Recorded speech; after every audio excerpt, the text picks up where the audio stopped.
Water pours over your skin. Bucket after bucket. Servants scrub with rough cloth, trying to wash the darkness from your body. The room is silent. Samurai stand along the walls, watching. No one speaks. At the center of the hall sits the most powerful warlord in Japan, Oda Nobunaga. He leans forward slightly, studying you. Rumors reached him about a foreign man with skin darker than ink. Now he wants proof. The servants scrub harder. Water runs across the wooden floor, but the color does not fade. For a moment, the room holds its breath. Then Nobunaga starts to laugh. Because the man standing before him will not be remembered as a curiosity. He will be remembered as something far more improbable. The African samurai of feudal Japan. This is your life as Yasuke. A few years earlier, you arrive in Japan with a group of Jesuit missionaries. Your master is Alessandro Valignano, a powerful figure in the Catholic missions spreading across Asia. To the Europeans traveling with you, you are a servant, a bodyguard, a strong man used to carrying supplies and protecting caravans. But in Japan, you are something entirely different. No one here has ever seen a man who looks like you. You are taller than most men around you. Your skin is darker than anything they recognize. And wherever you walk, crowds begin to form. People gather in the streets just to see you pass. Some stare openly, others whisper. Even samurai pause to look. Men who rarely show surprise. Rumors begin to spread through Kyoto. Some claim you must be a spirit from distant lands. Others believe the Europeans have brought strange creatures from across the ocean. Among the samurai, a nickname begins to circulate. Kurobozu, the Black Monk. No one quite knows what to make of you, but Kyoto is a city where rumors travel quickly, and before long, those rumors reach the court of Oda Nobunaga. Not long after, you are summoned to his court. He is a man who collects rare and unusual things, European armor, fine wine, powerful weapons. Now he wants to see you. The air is thick with tension and incense. The hall is heavy with incense and tension. Samurai line the walls, watching in silence. At the far end of the room sits the man who now controls much of Japan. Oda Nobunaga studies you carefully. He has heard the rumors, but rumors are not enough for a man like him. He wants proof. He orders his retainers to scrub you. The humiliation is immense. You are stripped. Servants approach with buckets of water and rough cloths. They scrub your skin until it becomes raw. You stand there, enduring it, your jaw set, your eyes fixed on a distant point on the wall. The water runs clear. The color does not fade. The room falls silent. Then Nobunaga begins to laugh.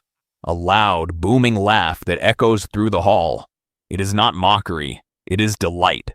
Pure, unrestrained delight. He has discovered something new, something real, and in that moment, everything changes. He studies your height, the strength in your posture. He asks your name. You do not have one they can pronounce. He asks about your homeland, the animals, the wars. He does not see a monster. He does not see a demon. He does not see a god. He sees a man, a powerful man, and he sees potential. But Nobunaga was not simply looking at a curiosity.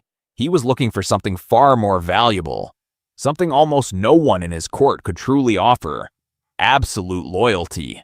From a man who belonged to no Japanese clan, no family alliances, no hidden obligations. And without realizing it yet, you were about to step into one of the most dangerous worlds in all of feudal Japan. You were given a new name, Yasuke. You are no longer Valignano's property. You now serve Oda Nobunaga. Your world shifts overnight. From the quiet austerity of missionaries to the vibrant, dangerous heart of a warlord's court. Now you begin to learn. Raw strength is not enough. You are taught the way of the Bushi, a grizzled master of arms, a man who has killed more people than you have ever met, takes you under his tutelage. He teaches you how to hold a yari, the long spear, not as a stick, but as an extension of your will. He teaches you the footwork of the sword, the precise angles of a cut, the cold mathematics of life and death. Your size gives you reach and power, but it also makes you a larger target. You must learn to be faster, smarter, more precise. The training is brutal. Your muscles ache in ways you never imagined. You are thrown to the ground 100 times a day. You learn the Japanese language, the complex etiquette, the subtle signals of honor and insult. The other samurai watch you, some with contempt, others with professional curiosity. You are an outsider, an anomaly. You must prove you are more than your lord's latest novelty. One day, during a sparring session, a young samurai underestimates you. He charges forward, fast. You do not meet his speed with speed. You meet it with power. You execute a technique your master taught you. His katana flies across the dojo floor. Your wooden sword rests against his throat. He freezes, and in that moment, he sees you, not as a foreigner, but as a warrior. You are being forged. Your body is no longer your own. It has become a weapon for your lord. You are 27. You have proven your loyalty. You have proven your skill. Nobunaga trusts you. You are granted the privileges of a samurai, a residence inside Azuchi Castle, a stipend, and most importantly, your own katana. The first time you hold it, the weight feels right. The cold steel contrasts with the warmth of your skin. This is more than a weapon. It is identity. It is the soul of the warrior, and it has been given to you. You are appointed as Nobunaga's personal bodyguard. Your life is now tied to his. You stand beside him in court. You walk behind him through castle corridors. You are his shadow. You learn his moods. You anticipate his needs. You detect threats before they appear. Sometimes you dine with him. He asks about your homeland, its animals, its customs, its wars. He listens carefully. You are no longer a curiosity. You are a man of status. People bow when you pass. You are Yasuke, the Lord's favored retainer. Yet you remain an outsider. At night, in your quarters, you look at your reflection. You see a man dressed in the silks of a samurai, carrying the swords of a warrior, living inside the fortress of a foreign lord. You have a title. You have a sword. You have a purpose. But you have no past here, and no future beyond the life of your lord. Loyalty becomes your homeland. The theory of the dojo is replaced by the reality of the battlefield. Nobunaga is relentless in his campaign to unify Japan. You march with his army. You take part in the invasion of Iga province. The world becomes mud, rain, and the screams of men. You are a terrifying sight on the battlefield. A towering figure clad in black armor, wielding a spear with devastating force. Enemy soldiers break and run at the sight of you. You are a living weapon unleashed by your lord. You fight alongside other samurai, men like Mori Ranmaru, Nobunaga's young and trusted attendant. In the crucible of combat, the barriers of race and origin melt away. You are brothers in arms, bound by shared danger, bound by loyalty to your lord. You save Ranmaru's life. An enemy soldier is about to strike him from behind. Your spear cuts the man down before the blade can fall. Ranmaru turns. He nods. A gesture of respect deeper than any bow in court. Respect is not earned in a tea house. It is earned in blood-soaked mud. You take a wound. An arrow slices through the armor on your shoulder. Pain explodes through your body. Sharp, hot, but you do not fall. You snap the arrow shaft and continue fighting. Later, as a surgeon tends the wound, Nobunaga himself visits you. He places a hand on your other shoulder. A wound earned in service to your lord is the highest honor, he says. You feel no pain, only pride. You have bled for this land, for this clan, for this man. You are samurai. June 21st, 1582. Honnoji Temple in Kyoto. Nobunaga is resting.